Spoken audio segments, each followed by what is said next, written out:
এই কাজগুলোর বাস্তবায়ন করা যেমনিভাবে ডাক্তার শফিকুর রহমানের উপরে ফরজ, তেমনিভাবে আমাদের দেশের বর্তমান প্রধানমন্ত্রী তারেক জিয়ার উপরও ফরজ। কি বলেন?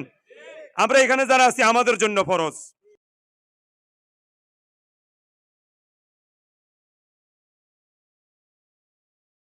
কোরআনের কারণে পবিত্র মাহে রমাদানের গুরুত্ব বেড়েছে। এই কথাটা আল্লাহ তাআলা কোরআনের মধ্যে বলছে, শাহরু রমাদান আল্লাযী উনজিলা ফীহিল কোরআন। কোরআন নাজিলের মাস এই রমাদান মাস, এমন একটি মাস যে মাসে আল্লাহ তাআলা কোরআন নাজিল করেছেন হুদাল লিন্নাস, মানবতার হেদায়েতের জন্য। তামাম পৃথিবীর সমস্ত মানব গোষ্ঠীকে আল্লাহ তাআলা কোরআনের মাধ্যমে হেদায়েত দেওয়ার জন্য কোরআন পাঠিয়েছে। অবায়্যিনাতিম মিনাল হুদা ওয়াল ফুরকান, এবং সুস্পষ্ট প্রমাণপঞ্জি সহকারে ফুরকান হিসাবে হক এবং বাতিলের মধ্যে পার্থক্য সৃষ্টিকারী হিসেবে আল্লাহ তাআলা কোরআন পাঠিয়েছেন। তাই এই কোরআন আমাদের জন্য একটা মাইলফলক।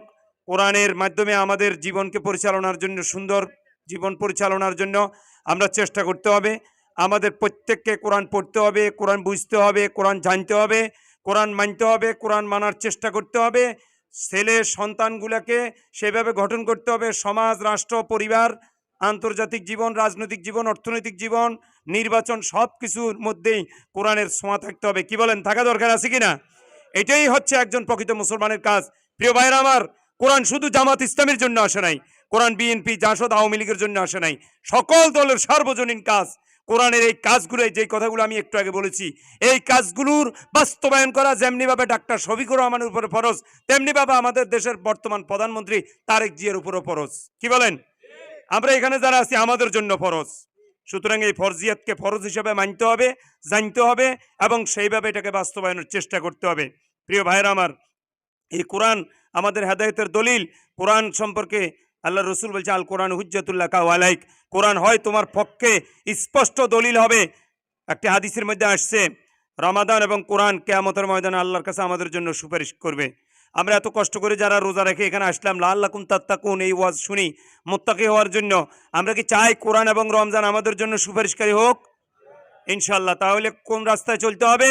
কোরআনের রাস্তায়। আও আলাইক, অথবা কোরআন তোমার বিপক্ষে দলিল হবে। কোরআন যদি আমার বিপক্ষে দলিল হয়ে যায়, নাউজুবিল্লাহ, তাহলে আমার কোনো উপায় থাকবে না। প্রিয় ভাইরা আমার, এই জন্য কোরআনের পক্ষে থাকার জন্য, কোরআন আমাদের জন্য দলিল হওয়ার জন্য কোরআনকে আমাদের জানতে হবে, মানতে হবে, মানার চেষ্টা করতে হবে। প্রতিটি পরতে পরতে কোরআনের শিক্ষাকে আমাদের কাজে লাগাইতে হবে।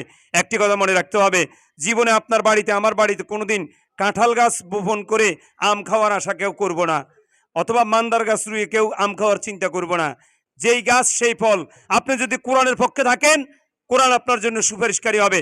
আর যদি কোরআনের বিপক্ষে থাকেন, আপনি যত আলেম হন, উলামা হন, যাই হন না কেন, কোরআন আপনার বিরুদ্ধে সাক্ষী দিবে। কি বলেন? এই জন্য